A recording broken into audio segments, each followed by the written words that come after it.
Discover Urdu stories کے معزز دوستوں السلام علیکم۔ ناظرین گرام، جاپان میں پچھلے 30 سال میں چوری نہیں ہوئی، قتل نہیں ہوا، کوئی بھوکا نہیں سوتا۔ زلزلے کے وقت کیمپوں میں سب کچھ رکھ دیا جاتا ہے، کوئی ایک چھٹانگ ضرورت سے زیادہ نہیں لیتا۔ دیانت میں دنیا میں پہلے نمبر پر ہے۔ آپ سڑک پر کروڑوں روپے پھینک دیں، کوئی نہیں اٹھائے گا۔ آپ کندھا مارے تو سامنے والا معذرت کرتا دکھائی دے گا۔ ترقی اور ٹیکنالوجی میں دنیا سے 10 سال آگے جیتے ہیں۔ کام اتنا کرتے ہیں کہ وزیر اعظم ہاتھ جوڑ کر آرام کے مشورے دیتا ہے۔ سگریٹ کی راکھ جھاڑنے کی ڈبیاں جیب میں رکھتے ہیں۔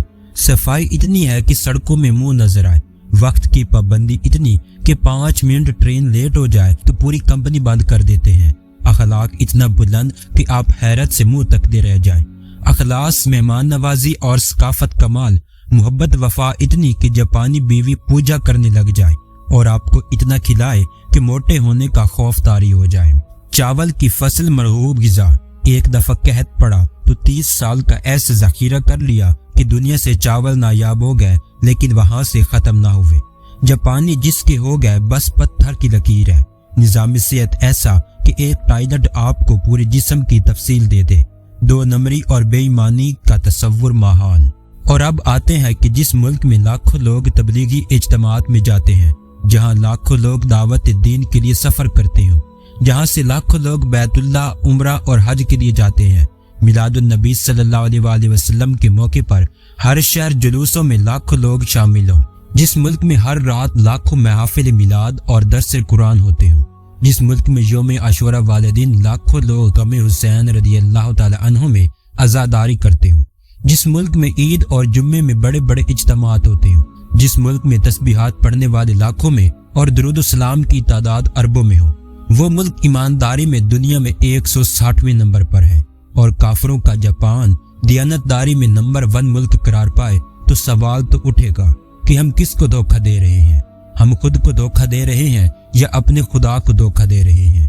کیونکہ ہم دنیا کو تو دھوکہ نہیں دے رہے، دنیا ہم سے آگے چل رہی ہے، دنیا تو ہر کام میں آگے ہے، تو پھر ہم کس کو دھوکہ دے رہے ہیں؟ جب ہمیں یہ ساری باتیں سننے کے بعد سمجھ آتی ہے تو معلوم ہوتا ہے کہ ہم کسی اور کو دھوکہ نہیں دے رہے، بلکہ ہم صرف اپنے آپ کو دھوکہ دے رہے ہیں۔ اور خداوند کریم ایسا مہربان ہے کہ ہمیں پھر بھی رزق عطا کرتا ہے۔ ہم ایسے ملک کے رہنے والے ہیں جہاں پر ہر بسم اللہ ڈپارٹمنٹ سٹور، ماشاءاللہ کریانہ سٹور، اللہ سبزی والا اور ایسے بہت سارے ناموں کو آپ روز بورڈوں پر پڑھتے ہوں گے، لیکن مجال ایسی کہ نماز کے وقت کوئی اپنی دکان چھوڑ کر چلا جائے، کیونکہ ماشاءاللہ جنرل سٹور والے کو ڈر ہوتا ہے کہ ماشاءاللہ سے کوئی مسلمان اس کی دکان کی صفائی نہ کر دے، کیونکہ بسم اللہ سٹور والے کو ڈر ہوتا ہے کہ کوئی بسم اللہ پڑھ کر اس کے سامان کی صفائی نہ کر دے۔ یہاں پر صرف مسلمان نام کے رہ گئے ہیں، پاکستانی قوم صرف نام کی رہ گئی ہے۔ پاکستان کا مطلب کیا تھا؟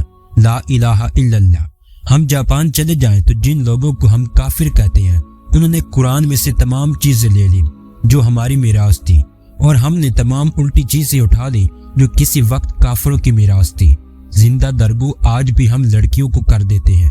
آج بھی کسی کے گھر میں لڑکی پیدا ہو جائے تو اس کو فون کر کے یہ کہا جاتا ہے کہ فکر نہیں کرنی، انشاءاللہ اللہ تمہیں بیٹا بھی عطا کرے گا۔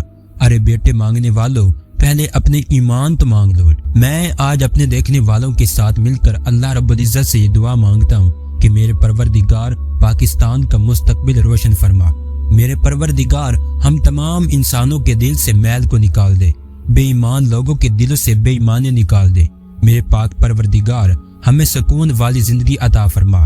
پاکستان پر اتنا رحم و کرم فرما کہ پاکستان کو ایک عادل اور سچا حکمران عطا فرما۔ آمین یا رب العالمین۔